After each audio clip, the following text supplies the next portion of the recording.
Mesías Guevara está con nosotros. Bienvenido, Mesías. Gracias, Nicolás, como después de mucho tiempo. Que me Sí, invitas. pues, no, que me invita, que quiere venir, porque yo siempre te he invitado, Mesías. ¿Ah? Un personaje controversial, ¿no es cierto? Pero no sé por qué. Confrontacional, pero eres, pues, es tu No, lo que personalidad, pasa es Mesías. que mi espíritu y mi esencia es siempre decir las cosas directas, de manera transparente. Y creo que eso debería ser, mejor dicho, la actitud de todos los peruanos. Yo quisiera que hagamos una entrevista primero como gobernador regional y presidente de la Asociación Nacional de Gobernadores Regionales, y al final de la entrevista te doy un chiquito sobre Acción Popular. A la orden, mi querido Nicolás. Ayer habló Walter Adubiri con nosotros. La imagen que se ha vendido en algunos medios sobre Walter Adubiri es que poco menos que el demonio.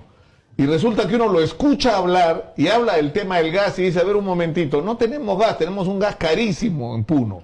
Y tenemos la oportunidad que con una inversión de 400 millones de soles podemos jalar un ducto, ¿no es cierto?, desde Desaguadero hasta Juliaca y tener gas incluso domiciliario en un plazo relativamente corto que podría ser de 2 años a la sexta parte de lo que se está pagando. Es decir, vamos a pagar 5 soles por un gas por el que se está pagando 30, 35, hasta 40 soles.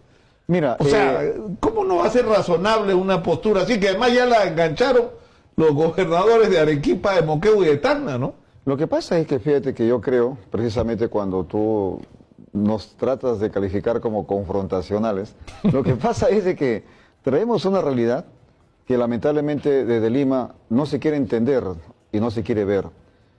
El Perú, lamentablemente en su visión sociológica, sigue con un pensamiento profundamente centralista.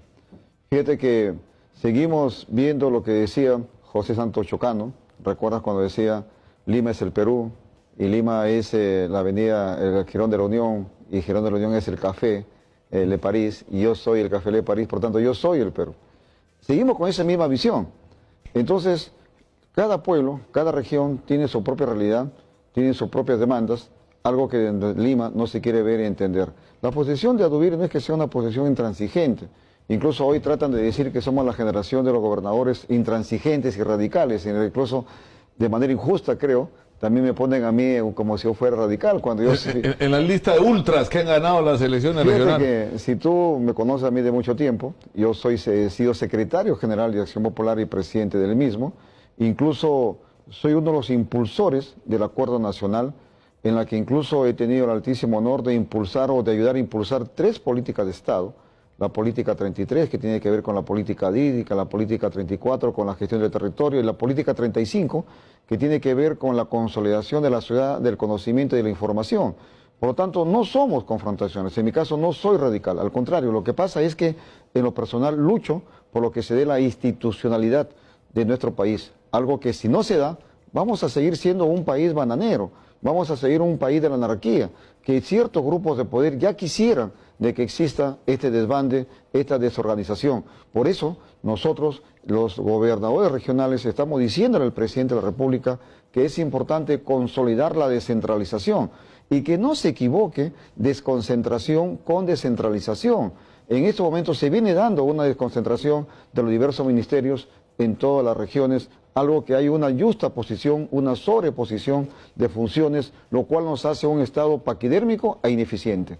Claro, pero el tema es que se buscó para la descentralización el camino más simple, ¿no es cierto? Se convirtió los departamentos en regiones y con eso supuestamente se había resuelto un problema y no se había resuelto nada, sino se habían multiplicado los problemas. No se ha multiplicado. Lo que pasa, fíjate que mira, si nosotros vemos un concepto real de la descentralización, donde tenemos que, por ejemplo, ya pensar en lo que es la transformación digital, la transparencia, por ejemplo, fíjate que en las regiones, en el caso específico de por Cajamarca, donde allí se da, por ejemplo, que el Ministerio de Vivienda pone una oficina para evaluar los proyectos de toda la región, y sin embargo existe ya una dirección regional de vivienda. Igual existe en agricultura, donde agro rural se sobrepone a la Dirección Regional de Agricultura, donde nosotros tenemos nuestro propio plan de acciones. Igual pasa con los directores de las UGELs. Pero lo que es, de acuerdo, que hay esa contraposición, pero lo que es cierto que ha ocurrido en los últimos años es que en los gobiernos regionales, y la prueba es la cantidad de gobernadores o de expresidentes regionales que están o presos o procesados o prófugos, ¿no? Ha habido un altísimo nivel de corrupción que lamentablemente ha ido de la mano de una enorme ineficiencia. O sea, obras que se han hecho mal, obras que no se han hecho, obras que se han empezado y se han abandonado, presupuestos que se devuelven cuando todo está por hacerse. Pero ¿no? lo que pasa, Nicolás, si tú analizas de manera amplia, una vez más, en el sentido de los 3 niveles de gobierno, nacional, regional y locales, vas a encontrar que no solamente es exclusivo de los gobiernos municipales y regionales, sino nacional. Del gobierno central, incluso por si tú supuesto. analizas ministerio por ministerio, vamos a encontrar de que existe una ineficiencia también en el nivel de gasto de ejecución.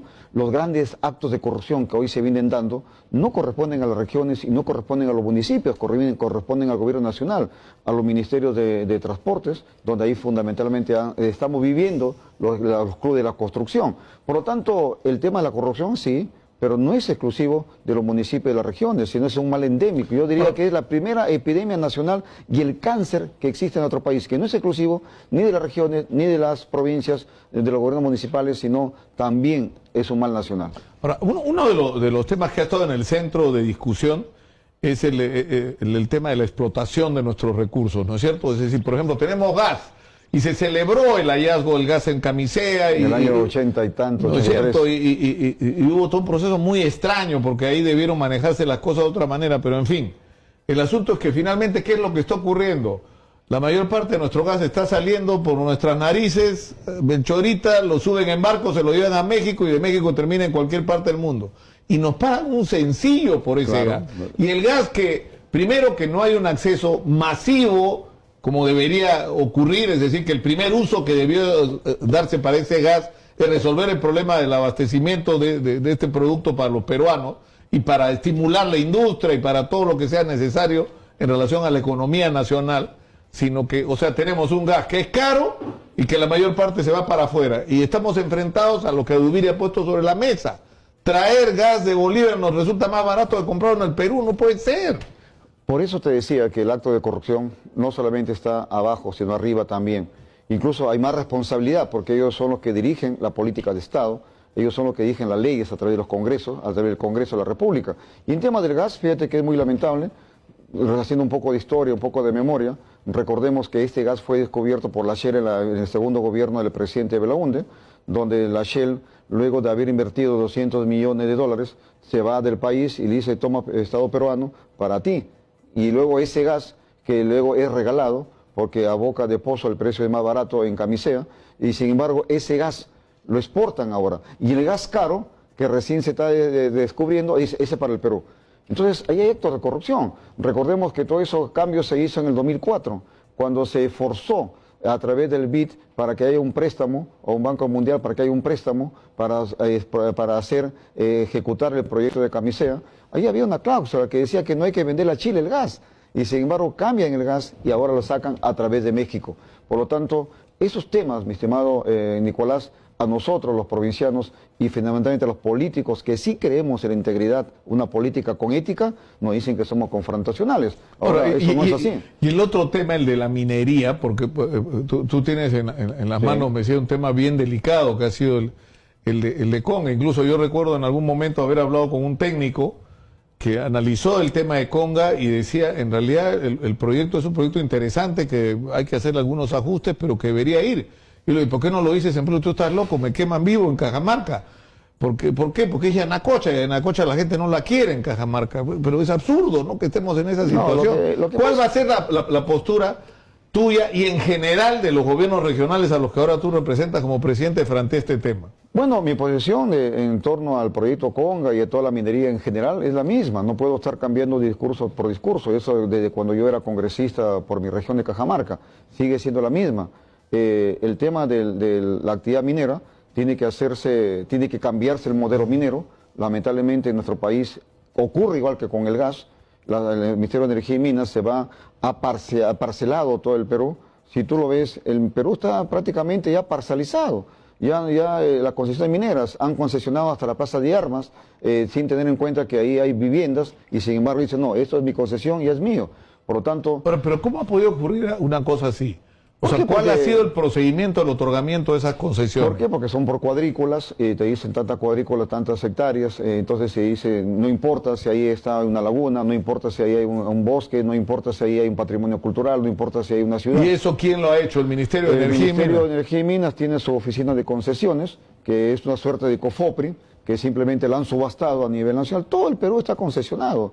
Ya no es el mapa de la inversión, de la soberanía, si tú ves, es el mapa de la invasión prácticamente, sin respetar lo que es el ordenamiento territorial, sin importar lo que es la zona económica ecológica, sin importar que sea una cabecera de cuenca, y por lo tanto es importante. Por eso cuando fui congresista logramos impulsar en la política de Estado número 34, que tiene que ver con la gestión del territorio.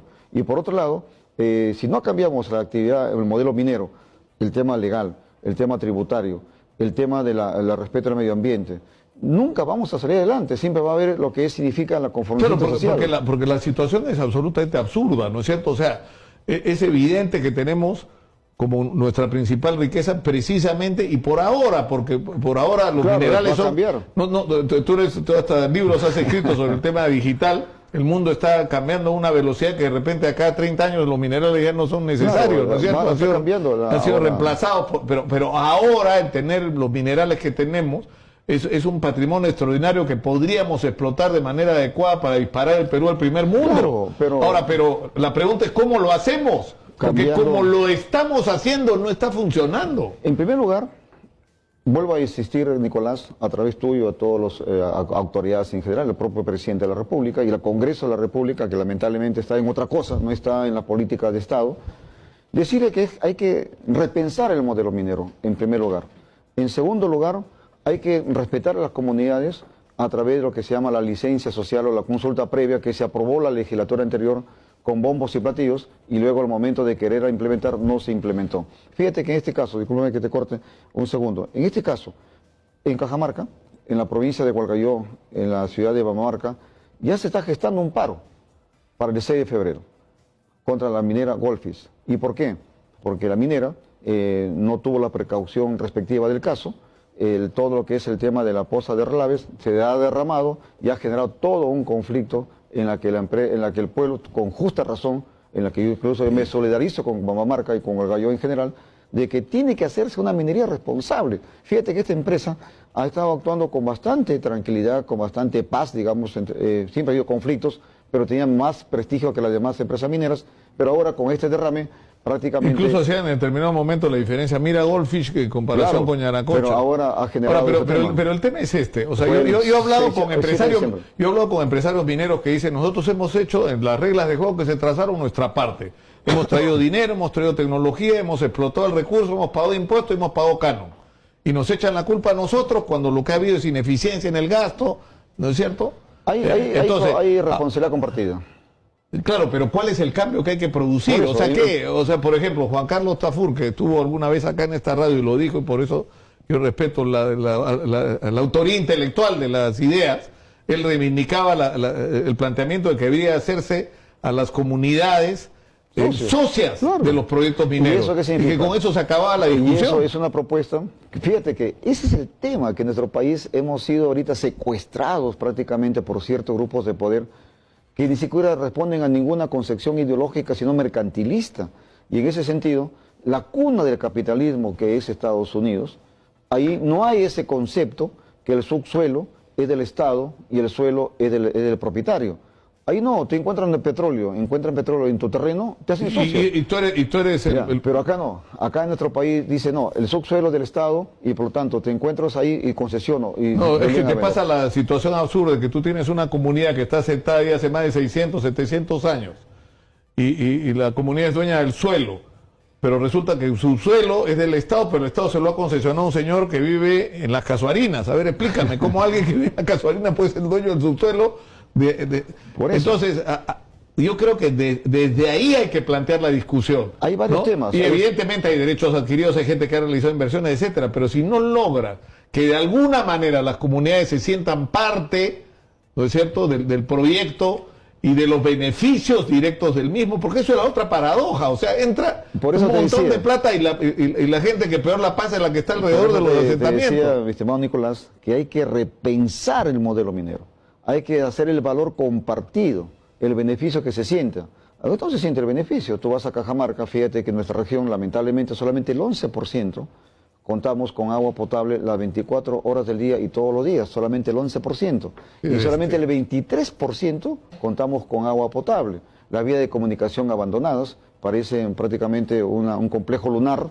Y luego pero es que no tiene lógica, pues Mesías. O sea, como un país que ha crecido el 8% puede estar en la... Pero como Cajamarca... Es que Cajamarca ha sido castigado, ha sido postergado, y recordemos que existe aún la falta de desconfianza. Yo califico como el síndrome de Atahualpa. Volvemos a repensar la historia. La primera gran estafa del Perú cuando se funda el Perú, cuando surge el Perú, es en Cajamarca. Cuando al Inca Atahualpa los españoles le engañan, le dicen, ¿sabes qué? Darnos tanto. Incluso ahí tenemos de manera simbólica y emblemática para el Perú el cuarto del rescate. Es decir, la primera gran estafa se dio en Cajamarca y nos quieren seguir estafando. Algo que los cajamarquinos no queremos eso. Los cajamarquinos somos gente noble, gente sincera, corajuda. Fíjate que grandes peruanos han surgido de Cajamarca. Uno de los grandes líderes nacionales, que para mí mi líder nacional, mi héroe nacional, respetando a los peruanos, respetando a Miguel Grau, es José Gálvez Egusquiza, pensador de la Constitución del año 1856, que dio prácticamente el derrotero constitucional del Perú, donde ahí se dio el gabinete de los talentos por los hermanos Gálvez. Entonces, en Cajamarca hay grandes hombres y mujeres que han salido y siguen saliendo, por lo tanto, no nos miren a nosotros como los confrontacionales, como los antimineros. Yo te quiero hacer una propuesta, Mesías, como presidente de la Asociación de Gobernadores Regionales, que es usar este espacio para traer temas. Claro. O sea, por ejemplo, ayer hemos escuchado lo que ha dicho Dubiri sobre el tema del gas y para mucha gente, la gente se ha quedado boquiabierta.